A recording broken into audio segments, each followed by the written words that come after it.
దేవునికి స్తోత్రం. యేసుక్రీస్తు ప్రభు కృపా సంఘ ప్రియ సహోదరి సహోదరులకు యూట్యూబ్ ద్వారా వాట్సాప్ ద్వారా దేవుని అమూల్యమైన మాటలు అనుదినం వింటున్న దేవుని బిడ్డలైన మీ అందరికీ మన ప్రభువైన యేసుక్రీస్తు వారి పరిశుద్ధ నామంలో శుభాభివందనాలు తెలియజేస్తూ ఉన్నాను. దేవుని బిడ్డలారా, ఈరోజు యువతీకాల సమయము అనగా దేవుడు మనల్ని 7 నెలలు దేవాతి దేవుడు ఆయన రెక్కల చాటున భద్రపరిచి కాచిదాచి కాపాడి 8వ నెల ఆగస్టు నెల 1వ తారీఖున మరి ఉదయకాల సమయము దేవుడు మనకు అనుగ్రహించిన చక్కటి తరుణానికై దేవునికి మహిమ చెల్లిస్తూ పరిశుద్ధ గ్రంథం నుండి కీర్తనల గ్రంథము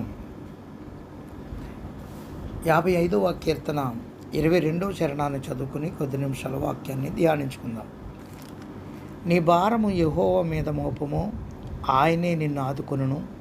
నీతిమంతులను ఆయన ఎన్నడను కదలనీయడు. ప్రార్థన.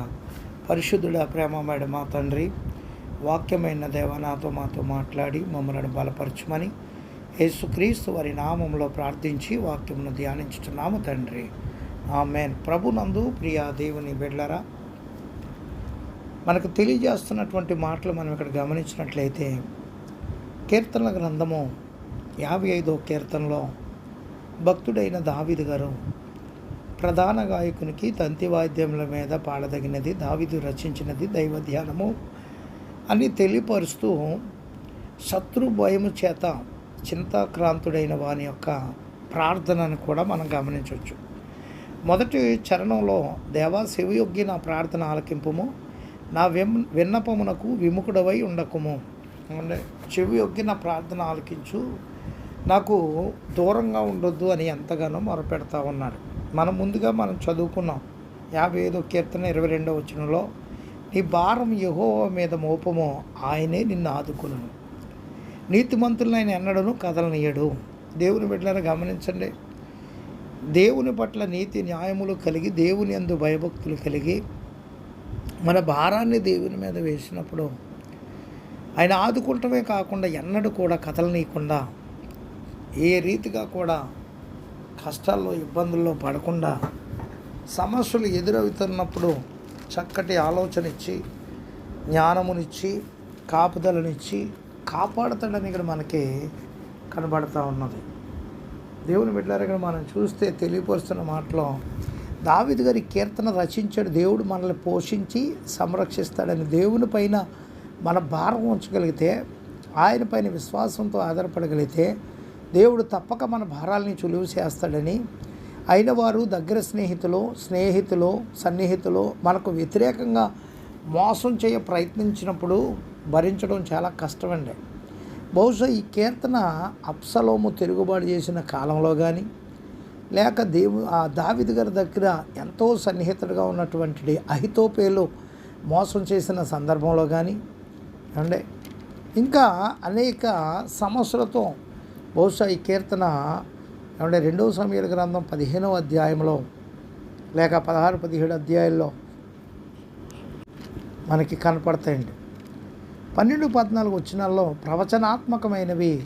అవి ఇస్కరియోతు యోధా యేసుప్రభు వారిని కూడా శత్రువుల చేతి అప్పగించటకు చేసిన మోసపూరిత కుట్రకు కూడా సంబంధించినటువంటివిగా ఉంటాయి. మత్తయి సువార్త 26వ అధ్యాయము 14-16 వచనాల్లో మనకు కనబడతాయి. అలాగే 20-25 వచనాల్లో కూడా. ఏమంటే ఇక్కడ మానవులు వివిధ రకములైన భారములు, అనారోగ్యం, ఆర్థిక బాధలు, నిరుద్యోగం, శత్రువులు, ఏమంటే అనేకమైనటువంటి దుర్యాసనములు మొదలగు వాటి వలన భారభరిత జీవితాలు గడపవలసి వస్తూ ఉందన్నట్టు వారికి 55వ కీర్తన సువార్తను అందిస్తూ ఉంది. దావీదు గారు తన భారములలో దేవుడు సహాయం చేయగలడని, భారాలని భరించగలడని విశ్వసిస్తూ ఉన్నాడండి. ఏమండి విశ్వసిస్తూ ఉన్నాడు. సమస్యతో సతమతమగుట 55వ కీర్తన 1-15 వచనాలు కీర్తనాకారుడు నిరాశ నిస్పృహలతో తన భారాన్ని చూస్తున్నాడు. కీర్తనాకారుడు ఎదుర్కొనిచున్న సమస్యలు ఏమంటే మరణ భయము. 55వ కీర్తన 1-8, శత్రువుల శబ్దమును బట్టి దుష్టుల బలత్కారమును బట్టి నేను చింతాక్రాంతుడనే విశ్రాంతి లేక మూలుగుతూ ఉన్నానని తెలియపరుస్తూ ఉన్నాడు. 2-3 వచనాల్లో మరణ భయం, వేదన, దిగులు, వణుకును మరియు మహా భయము నాకు కలుగుతూ ఉందని 4-5 వచనాల్లో కీర్తనకారుడు ఎంతగానో తల్లడిల్లిపోతూ ఉన్నాడు. ఈ సమస్యలన్నీ అతని శత్రువుల మూలమున కలిగినవే అని తెలియజేస్తున్నాడు. దేవుని బిడ్డలను ఇంకా మనం చూస్తే 9-11 వచనాల్లో 55వ కీర్తన 9-11 వచనాల్లో వినాశకర పరిస్థితులు, పట్టణంలో బలాత్కార కలహములు, పాపమును, చెడుతనమును, నాశన క్రియలని ఇవన్నీ దావీదు గారు ప్రేమించిన యెరూషలేము పట్టణంలో జరుగుడు చూసి సహించలేని బాధను అనుభవిస్తూ ఉన్నాడు. తాను కష్టపడి నిర్మించిన పట్టణము తన కళ్ళ ముందే నాశనమగుట బాధకరం అనిపిస్తుందండి. మోసం 55వ కీర్తన 12-15 వచనాలు తనకు కలిగిన భారము సమీప వ్యక్తుల మోసం వలన కలిగినదని, అయిన వారి ద్వారా కలిగినది తాను బాగా ఎరిగిన ప్రేమించిన వారి ద్వారా కలుగుట సహించలేకపోతా ఉన్నాడు. తన సన్నిహితుడే తనను మరణమునకు అప్పగించ ప్రయత్నించుట భరించరాని ఆత్మీయ భారమైందండి. ఈ పని చేసిన నీవు నా సహకారివని, నా చెలికాడవని, నా పరిచయుడవని 13వ వచనంలో దావీదు గారు బాధపడతా ఉన్నాడు. మనం కూడి మధురమైన గోష్ఠి చేసిన వారము, దేవుని మందిరానికి కలిసి వెళ్ళాము అని 14వ వచనంలో తెలపటంలో అంతటి సన్నిహితుడు అతనికి ఎలా భారమైపోయాడో అర్థం చేసుకోవచ్చు.